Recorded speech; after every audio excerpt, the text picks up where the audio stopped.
Hello students, hello guys. আজকে আমরা দশম শ্রেণীর গণিতের একটি নতুন অধ্যায় চ্যাপ্টার 6 চক্রবৃদ্ধি, সুদ ও সমাহার বৃদ্ধি বা হ্রাস এই চ্যাপ্টারটি স্টার্ট করেছি। আর জাস্ট আগে আমরা কমপ্লিট করেছিলাম চ্যাপ্টার 2, দ্যাট মিনস যেখানে সরল সুদের কনসেপ্ট ছিল, তাই তো সরল সুদ।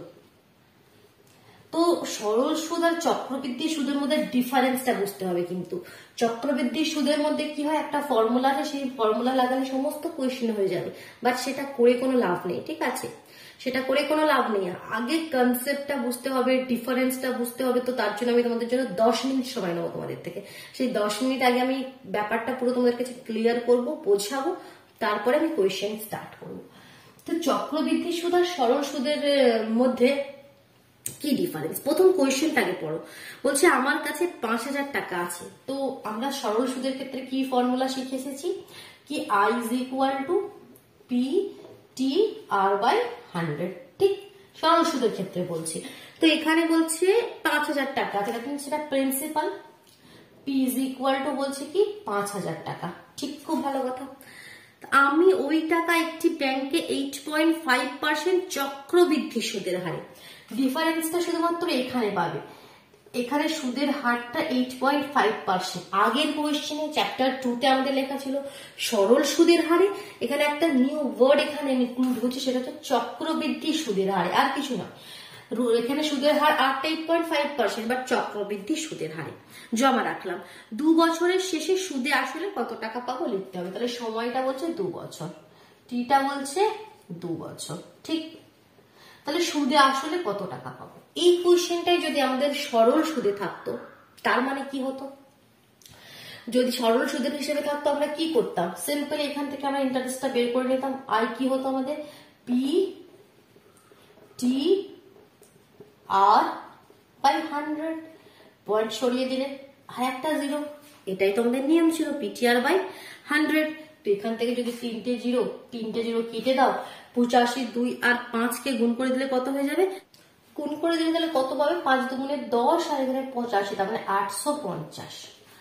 তাহলে সুদে আসলে কত পাবে, P+I, 5,000 টাকা আসল আর সুদ 850, তার মানে 5,850 টাকা। তাই তো, সুদে আসলে এত টাকা তুমি ফেরত পাবে যদি সরল সুদের হিসাবে করো। বাট চক্রবৃদ্ধি সুদের কনসেপ্টটা কি বলছে দেখো। এবার এটা 5,850 টাকা আমি এখানটায় লিখে রাখছি, এটা আমাকে এবার পরে আমাকে একবার কাজে লাগবে, এটা শুধুমাত্র সাইডে রেখে দিলাম। এবার চক্রবৃদ্ধি সুদের কনসেপ্টটা বলছে কি, এক বছরের এখানে ক্যালকুলেশন হবে। কি মানে কি, প্রথম বছরে 5,000 টাকা এত % সরল সুদের হারে, 1 বছর পরে তুমি কত পাবে সুদটা, সেটা আগে ক্যালকুলেট করো। P/R/100 এই ফর্মুলা, তাই তো সুদের ফর্মুলা। P কত, 5,000, T 1 বছর শেষে কত পাবে সেটা ক্যালকুলেট করছি, 1 আর কত 8.5/100, সরে গেল 0, এখানে কেটে গেল 3টে 0। তাহলে 85 কে শুধুমাত্র 5 দিয়ে গুণ করে দাও, 5 5 25, 5 হাতে 2, 5 8 40 আর 2 42, 425 টাকা। 1 বছর শেষে সুদ কত পেল, 425 টাকা। এবার নেক্সট বছরটা স্টার্ট হওয়ার সময় চক্রবৃদ্ধি সুদের ক্ষেত্রে কি হয়, তাহলে এখন তার কাছে আসল কত, 5,000 টাকা ছিল, সুদ হয়ে গেছে 425 টাকা। তাহলে এখন তার কাছে আসল হয়ে গেল 5,425 টাকা, 5,425 টাকা। আর সেম রয়েছে সময়, কি রয়েছে আরো 1 বছর, টোটাল 2 বছর সময়। তাহলে চক্রবৃদ্ধি সুদের ক্ষেত্রে কি হয়, আমাদের সুদটা বেশি হয়। সরল সুদের ক্ষেত্রে কি হয়, 5,000 টাকাটা একবারে 2 বছরের জন্য ক্যালকুলেশন করি, মানে আসলটা আমাদের 5,000ই থাকে, তো 5,000-এ আমাদের 2 বছরে কত সুদ দিচ্ছে। বাট এখানে কি হয়, 1 বছর চক্রবৃদ্ধি সুদ মানে 1 বছরের শেষে যে সুদটা পেলো সেটা আসলের সঙ্গে যোগ হয়ে গেল, আসলটা বেশি হয়ে গেল। আসল বেশি থাকলে সুদ বেশি পাবে, তো আবার 1 বছরে কত সুদ হবে সেটা বলো। তো মানে কি পার্টে পার্টে দুবারে ক্যালকুলেশন হচ্ছে। তো এখানে আবার সূত্র কত পাচ্ছি, P ফর্মুলা কি, P/R/100, তো পয়েন্ট সই আর একটা 0। এবার 5425, এখানে তো কাটছে না কিছু, আর এখানে 85, এই দুটোকে গুণ করে দাও। গুণ করে দিলে কত পাচ্ছে দেখো, 461125, এটাকে গুণ করে দিলে পাবে 461125। তিনটে শূন্য, 3 ঘর আগে দশমিক, দ্যাট মিন সূত্রটা কত পাচ্ছ 461.125। তাহলে এখানে আসলটা কত ছিল 5425। 2 বছরের শেষে ফার্স্ট বছরে ক্যালকুলেশন করলাম, সেকেন্ড বছরে ক্যালকুলেশন করে এই সূত্রটা পেলাম। তাহলে সুদে আসলে কত টাকা এবার তাহলে এখান থেকে তুমি পাচ্ছ, দেখো দুটোকে যোগ করে দাও, কারণ এখন তোমাদের কাছে আসল কত 5425 আর সুদ কত পেয়েছো 461.125। তো এটাকে যদি যোগ করে দিই 6 6 2 8 4 4 8, তো দেখো এটা অ্যাপ্রক্সিমেটলি 500, এখানে কত গেল 5886.125। তো অ্যাপ্রক্সিমেটলি আমি বলছি তোমাদের 5886 টাকা।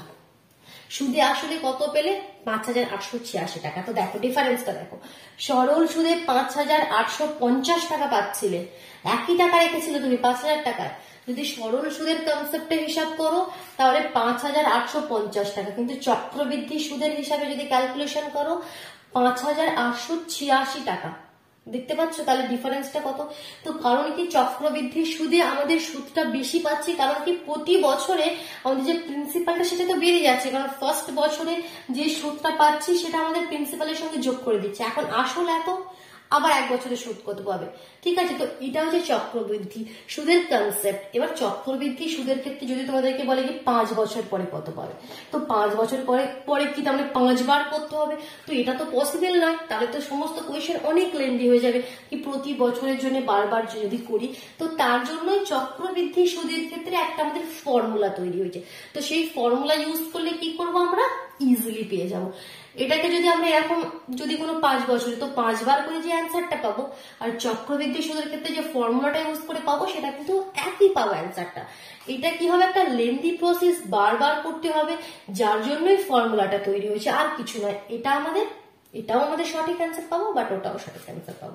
তো এবার সেই ফর্মুলাটা শিখে নি, আর সেই ফর্মুলা দিয়ে ইজিলি কোয়েশ্চেন গুলো করে দিই। ডিফারেন্সটা বোঝা খুবই দরকার ছিল। বুঝে গেলে চক্রবৃদ্ধি সুদ আর সরল আমাদের সুদের মধ্যে কি ডিফারেন্সটা কি। তাহলে চক্রবৃদ্ধি সুদের ক্ষেত্রে আমাদের সুদটা বেশি পেয়ে যাবে। দেখো এবার প্রথম কোয়েশ্চেনটি আমি করব আবার। তো প্রথম কোয়েশ্চেনটিতে আমাদের অ্যান্সারটি কত ছিল সেটা আমি একবার লিখে রাখি, নাহলে ভুলে যাবো। আমাদের কত বেরোলো অ্যাপ্রক্সিমেটলি 5886 এরকম ছিল না, 5886.125, তাই তো। যদি এক্সাক্ট ভ্যালু এটা ছিল আমাদের সুদে আসলে যেটা পেয়েছিলাম। এবার ফর্মুলাটা কি, ফর্মুলাটা হচ্ছে কি পি প্লাস আই, মানে সুদে আসলে যেটা পাবে তার ফর্মুলা পি প্লাস আই। এটাকে আমরা বলি কি সুদে আসলে মোট টাকা বা সমল চক্রবৃদ্ধি। এটাকে আমরা বলি সুদে আসলে মোট টাকা বা সমূল, এরকম ওয়ার্ডটা তোমরা দেখতে পাবে, সমূল চক্রবৃদ্ধি। সমূল চক্রবৃদ্ধি, সমূল মানে মূলটাকে নিয়ে বলো, সুদ প্লাস আসল বলো। তো ফর্মুলাটা হচ্ছে কি P plus I is equal to P into 1 plus R by 100, P into 1 plus R by 100 whole to the power n। ঠিক, পি কি আসল, আর কি সুদের হার। এখানে সময়টাকে শুধুমাত্র টিটাকে এন দিয়ে ডিনোট করছি, আর কিছু না। যেটা সময় সেটা এখানে যে এন লিখেছি এন, তো সময়টা উপরে খালি লিখবে। সমস্ত ফর্মুলা কিন্তু সেম। এবার দেখো তো প্রথম কোয়েশ্চেনটি আমি এখানে পুট করি, কি সুদে আসলে কত টাকা পাবো। পি আমাদের কত ছিল 5000, 1 প্লাস আর কত ছিল 8.5, নিচে 100, উপরে 2 বছরের জন্য ক্যালকুলেশন করি 5000। এখানে 1 এটা পয়েন্টটা সরিয়ে দিয়ে একবারে দিলে কত হয়ে যাবে 1000 হয়ে গেল। তাহলে এটাকে যদি এলসিএম করে যুক্ত করে দিই 1000, তাহলে 1000 প্লাস 85 কত হবে 1085, ঠিক, তার হোল স্কোয়ার।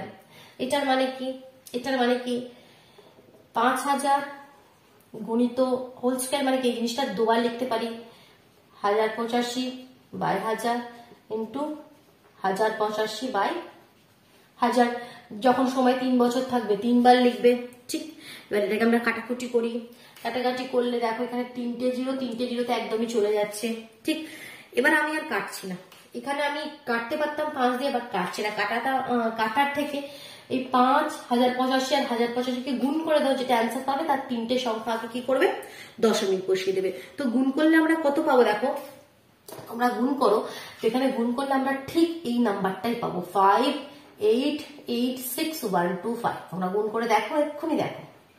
এই 3টে জিরো নিচ্ছই, তো এই 3টে জিরোর জন্য যদি এটা সরিয়ে দিই তাহলে আমাদের দশমিক কোথায় এসে যাবে, আর এখানে আর এই অ্যান্সারটা দেখো একদম সেম, একদম সেম, 5886.125।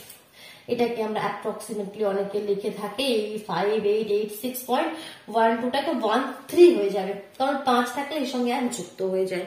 বোঝা গেল? তো এটা হচ্ছে আমাদের, তো এখানে কি প্রসেসটা লেন্দি হয়ে যায়, তো আমরা এই ফর্মুলা ইউজ করে সমস্ত কোয়েশ্চেন করে ফেলবো। p into 1 plus r by 100 whole to the power n। চলো নেক্সট কোয়েশ্চেনে চলে যাই। এবার দেখো কত সোজা লাগবে, কোয়েশ্চেন পড়বো আর আমরা ফর্মুলা ইউজ করবো। 5000 টাকা বার্ষিক 8% চক্রবৃদ্ধি সুদের হার। ক্লিয়ার করে দিচ্ছি, একটু সময় নিচ্ছি, ঠিক আছে? তোমরা কি একটু বোর হচ্ছ? বাট আমার মনে হচ্ছে একটু কি ভালোভাবে বোঝাটা দরকার, ঠিক? একটু সময় নিয়ে একটা জিনিস বারবার বলছি, কমেন্টে জানাবে, ঠিক আছে? তোমাদের কি কোনো অসুবিধা থাকলে। 5000 টাকা, দ্যাট মিনস পিটা কত, 5000, 8% চক্রবৃদ্ধি সুদের হারে, দ্যাট মিনস 8টা কত, 8%। 3 বছরের সমল চক্রবৃদ্ধি, টিটা কত, টি মানে এখানে আমরা এন লিখবো, ঠিক? এনটা কত, 3 বছর। 3 বছরের সমল চক্রবৃদ্ধি কত হবে? সমল চক্রবৃদ্ধি মানে কি, সুদে আসলে। তো ফর্মুলা আমরা জানি, বা এরকম ভাবে লিখতে পারি কি, সমল চক্রবৃদ্ধি, জাস্ট ফর্মুলা লাগাবো, p into 1 plus r by 100 whole to the power n।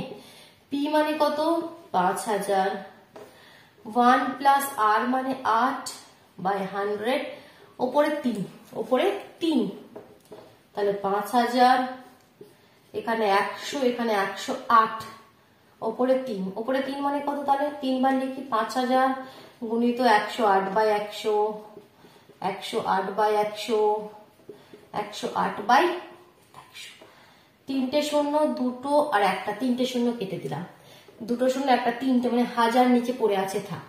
5, 108, 108, 108 কে গুণ করে দাও, গুণ করে দিলে কত পাবে, 6298560, 6298560, নিচে 1000, তাই তো?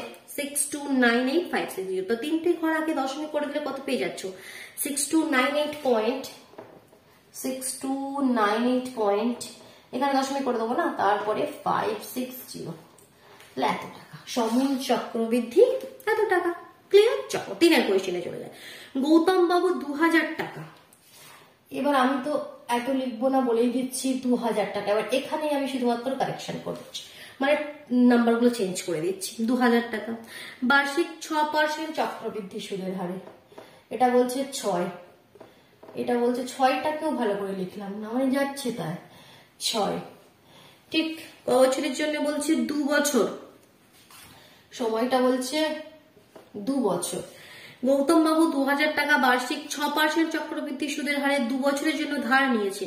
2 বছর পরে তিনি কত টাকা চক্রবৃদ্ধি সুদ দেবেন সেটা লেখো। তাহলে এখানে কি শুধু সুদটা চেয়েছেন, সুদটা চেয়েছেন মানে কি, এটা আমাদের পাই সুদে আসলে। সুদটা চেয়েছেন মানে কি, এ থেকে আসলটা, যেটা আসল 2000 টাকা, সেটা আমরা মাইনাস করে দিতে হবে। এখানে ধার নিয়েছেন, তাহলে কত টাকা থেকে সুদ দিতে হবে, তাহলে ফর্মুলা সেম। এটা হচ্ছে আমাদের 2000, এটা করবো এখানে আমি 6, আর এটা করবো আমি 2, তাহলে এটা করবো 2000, এখানে করবো 106, আর এখানে করবো 2। এই লাইনটা একটু ক্লিয়ার করে এবার ভালোভাবে করবে।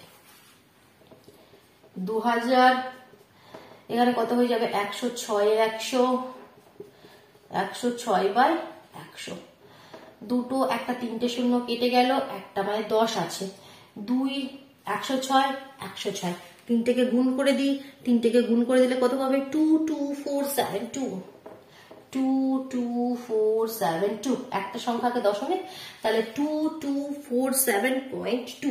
2000 টাকা ধার নিয়েছিল, সুদে আসলে কত, 22,247.2, এত টাকা সুদে আসলে মানে হয়ে গেছে। তাহলে সুদটা কত হচ্ছে, তোমাকে এখানে কি শুধুমাত্র সুদটা, তাহলে সুদটা কত হয়ে যাবে, তো সুদটা মানে কি, এই যে 2 247 2247.2 থেকে 2000টা মাইনাস করে দাও, তার মানে শুধুমাত্র 247.2। এবার 2 এর পর একটা শূন্য দিয়ে দিতে পারো, এত টাকা। বুঝে গেল? এত টাকা তাহলে শুধুমাত্র সুদটা তাকে দিতে হবে। নেক্সট 4 এর দাগের কোয়েশ্চেন। আর 4 এর দাগের কোয়েশ্চেনটা একদম পুরোপুরি শেষ, আর এটা তোমরা করবে, ঠিক আছে? আমি কোয়েশ্চেনটা রিড করে দিচ্ছি, একটু বলে দিচ্ছি। এই কোয়েশ্চেনটা তোমরা নিজেরা করে অবশ্যই কমেন্ট বক্সে অ্যান্সারটি জানাবে কি ঠিক করতে পারলে কি পারলে না। 30,000 টাকা বার্ষিক 9% চক্রবৃদ্ধি সুদের হারে। পি বলে দিয়েছে 30,000, আর বলে দিয়েছে 9%। 3 বছরের চক্রবৃদ্ধি সুদ নির্ণয় করি। এখানেও শুধু সুদটা চাইছে, মানে কি আসলটা মাইনাস করে দেবে 3 বছর। ঠিক, এটা তোমরা নিজেরা করবে, কেমন? এটা আমি আর করছি না, আমি 5 এর দাগের কোয়েশ্চেন যাচ্ছি। বার্ষিক 5% চক্রবৃদ্ধি সুদের হারে আরটা কত বলছে, মানে আরটা বলছে আমাদের 5%। ঠিক, 80,000 টাকা। পিটা কত বলছে, প্রিন্সিপাল কত, 80,000 টাকা। 2.5 বছরের সময় চক্রবৃদ্ধি কত হবে? 2.5 বছরে মানে কি, 2.5 বছর মানে কি, এন বলছে 2 পূর্ণ 1 এর 2, 2.5 বছর। এখানে একটা জিনিস বোঝার আছে, কারণ দেখো ফর্মুলা কি আছে, এখানে সময় চক্রবৃদ্ধি চেয়েছে, হ্যাঁ সময় চক্রবৃদ্ধি চেয়েছে, কি সুদে আসলে কত টাকা পাবে। পি প্লাস আই, কি formula, P into 1 plus R by 100 whole to the power n. P কত, 80,000, 1 প্লাস আর কত, 5 বাই 100। এবার পাওয়ারে যদি আমি আড়াইটাকে যদি ভেঙে দিই, মানে কত, 2 4 5 এর 2 লিখি, তো 5 এর 2 লিখলে এটাকে যখন আমি ভাঙতে পারবো না, এখানে যখন 2 থাকতো আমি কি করতাম, এটাকে 2 বার লিখে দিতাম, 3 থাকলে 3 বার লিখে দিতাম, বাট এখানে 5 এর 2 মানে 5 এর 2 বার তো লিখতে পারবো না। তো এখানে এসেই তোমরা আটকে যাবে কোয়েশ্চেনটা। তো এই কোয়েশ্চেনের নিয়মটা কি, প্রথমে 2 বছরের জন্য বের করে নাও, প্রথমে 2 বছরের জন্য বের করে নাও, কি 2 বছর পরে আমরা সুদে আসলে কত টাকা পাচ্ছি। এখানে আমি লিখতে হবে কি 2 বছরের সময় চক্রবৃদ্ধি, লিখতে হবে কথাটা, কারণ আমি 2.5 বছরের পুরো করছি না। তো এখানে একটা কথা তোমরা কি লিখবে, কি 2 বছরের সমূল, তারপরে হাফ বছরের আমরা আলাদা করে ক্যালকুলেশন করবো, কেমন? 2 বছরের সমূল চক্রবৃদ্ধি 2 বছরের জন্য ক্যালকুলেশন করলে কত হবে তাহলে, 80,000, এখানে হয়ে যাবে 105/100, উপরে 2 আছে তাহলে 2 বার লিখবো, 105/100, ক্যালকুলেশনটা উপরের দিকে করি। 80,000 105/100, 105/100। এই ধরনের ক্যালকুলেশনে না কখনো এখানে 4টে জিরো সমস্ত কেটেই যাচ্ছে, আর নিচে যে 10 বা 1000 থাকলে কাটতে যাবে না, কাটতে গেলে প্রবলেম হয়ে পরে ভাগ করতে গেলে সবসময় সেটা রেখে উপরের গুলো গুণ করে দেবে, আর যটা শূন্য আছে তটা ঘর আগে দশমিক দেবে, সেটা কিন্তু ক্যালকুলেশনটা ইজি হবে। 105 105 আর 8, কারণ বাদ বাকি সবই তো কেটে গেল। তো গুণ করে দিলে তোমরা কত পাচ্ছ দেখো, গুণ করে দিলে আমরা পাচ্ছি 88200, 88200। দ্যাট মিনস 80,000 টাকা, 80,000 টাকা রেখে চক্রবৃদ্ধি সুদ সমেত আমরা কত পাচ্ছি এখানে, 88,200 টাকা, মানে 8,200 টাকা আমাদের এখানে বেশি পাওয়া যাচ্ছে। এবার দেখো, মানে 2 বছর পরে সুদে আসলে আমাদের এত টাকা হলো। 2 বছর পরে বলেনি, তোমাকে বলছে 2.5 বছর পরে সুদে আসলে কত টাকা পাবে।